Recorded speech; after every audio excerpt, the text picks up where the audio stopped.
Greetings, guys and gals, fellow nerd herd from the Ace and Grace Museum of Art and Pop Culture.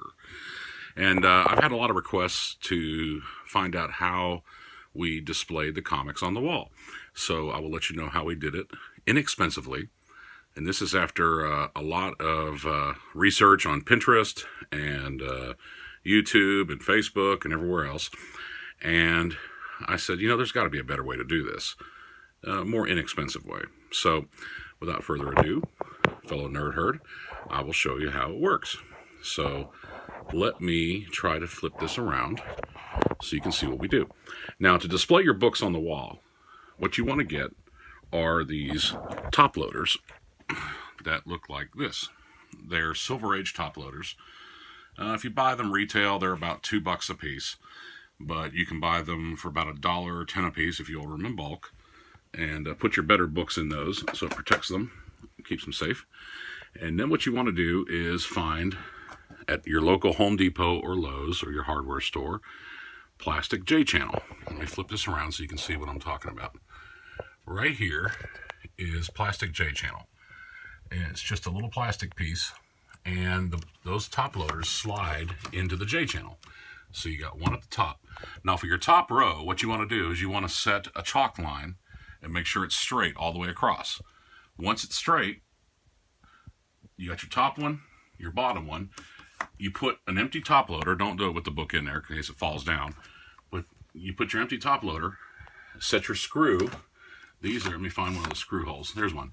These are just drywall screws, but you can tack them in with pretty much anything. Actually, a staple gun will go through these, but with the weight of the books, you want to make sure it stays. You put the top load and you slide it all the way across. Put the bottom J-channel, same thing as the top. See how it's loose right there? I got it screwed just a few points down the thing there. And then here's the bottom one. So you got one on each side, and then the books will slide in and out. So if we go do a show, we just slide all the books out, and you can do as many rows as you want all the way down. And as you see, we did it all the way across the wall and around there. We still have some missing over there because we were at a show last weekend that we took a bunch of stuff out. But anyway, you put your books in and they slide in and out of these J-channels. And these are about $1.20 a piece for 12 feet at Lowe's or Home Depot. So we have 1, 2, 3, 4, 5, 6, 7, 8. We have 8 J-channels, and you can do as many rows as you want all the way down the wall. And you can cut them with scissors. You don't have to have anything fancy. Doesn't require any saws, no tools. The only thing I used was a power drill to screw these J-channels into the wall. And you can change out your books and make your display fresh.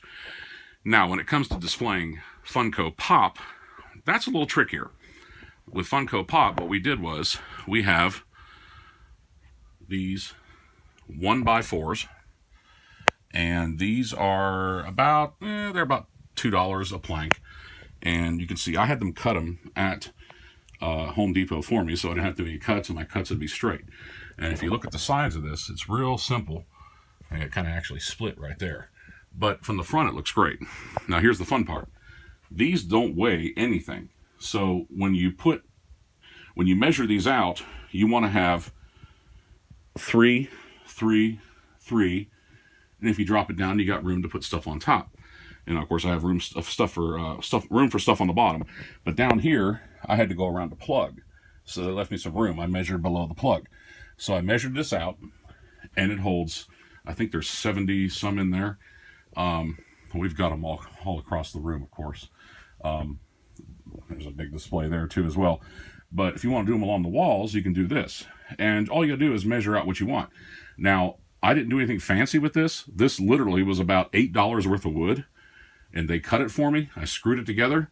And what's holding it on the wall? This will crack you up. It's hanging just like a picture frame because these things don't weigh anything. There are 1, 2, 3 drywall screws, and it's hanging on the drywall screws. Now, if you want to be real slick, you could put anchors on the walls and anchor it to the wall. But this is real easy to change them in and out. And it serves the purpose. So a lot of people have asked me, how do you hang your comics on the wall? There's a lot of stuff on Pinterest, which is They've had some really expensive comic displays. People spend small fortunes doing it. This costs $1.20 for each 12-foot strip. And we have 1, 2, 3, 4, 5, 6, 7, 8 strips. And I have 4 rows of books all the way down. And the top loads slide in and out. Now, if you do not want to use these top loads, like I said, these run you retail about $2 a piece. But really, you can get them, if you buy them in bulk, about $1.10 to $1.50 a piece. You can do it with just the bag and the board. If you do it with just the bag and the board, just adjust the spacing accordingly, and you can still slide them in and out. Just be careful you don't damage the books. So that's it. And makes it easy. You can change out your displays, make it fresh, make it fun. And of course, as you can see, we're running out of room in the museum here. But it's an easy way, inexpensive way to display all your favorite books and your favorite Funko Pop. So that's it. So there you go, fellow nerd herd. Don't say I never gave you nothing. Merry Christmas. God bless.